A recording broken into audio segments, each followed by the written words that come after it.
Selon l'institution en charge des statistiques au Maroc, 34% des ménages interrogés au cours d'une récente enquête ont déclaré ne plus avoir de revenus. Ils sont nombreux à être dans cette situation alors que le pays s'achemine vers la fin du mois de Ramadan. Chez 38% de ceux qui ont des revenus, ces derniers ne servent qu'à couvrir les dépenses, dont 39% en milieu urbain et 35% en milieu rural. Par conséquent, plusieurs débiteurs de banque auront du mal à rembourser les crédits empruntés. Dans la classe moyenne, 28,2% de personnes sont sans source de revenus et sont souvent des clients de ces institutions financières.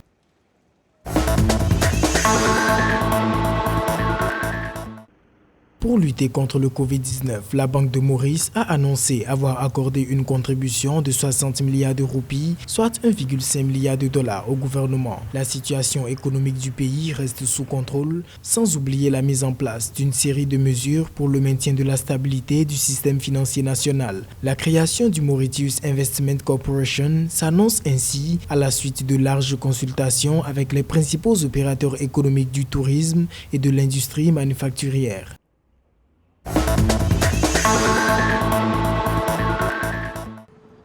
La pandémie du coronavirus n'a pas épargné le service de police sud-africain durement touché.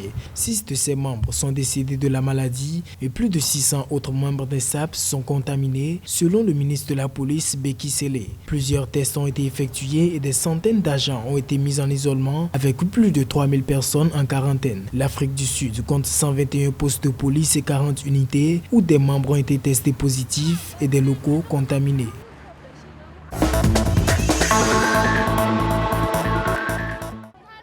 Le continent africain vient de franchir la barre des 100 000 cas testés positifs au Covid-19. Selon le CDC Africa, Centre de prévention et de contrôle des maladies, agence spécialisée de l'Union africaine, le continent a recensé au vendredi 22 mai 100 666 cas et 3 105 décès dus à la maladie. En revanche, plus d'un tiers des cas confirmés sont désormais considérés comme guéris, 39 543 au décompte. En nombre de cas, les États les plus touchés sont l'Afrique du Sud, l'Égypte, l'Algérie, le Maroc et le Nigeria. Des pays qui recensent plus de la moitié des contagions détectées sur le sol africain, bien que les chiffres soient à prendre avec prudence.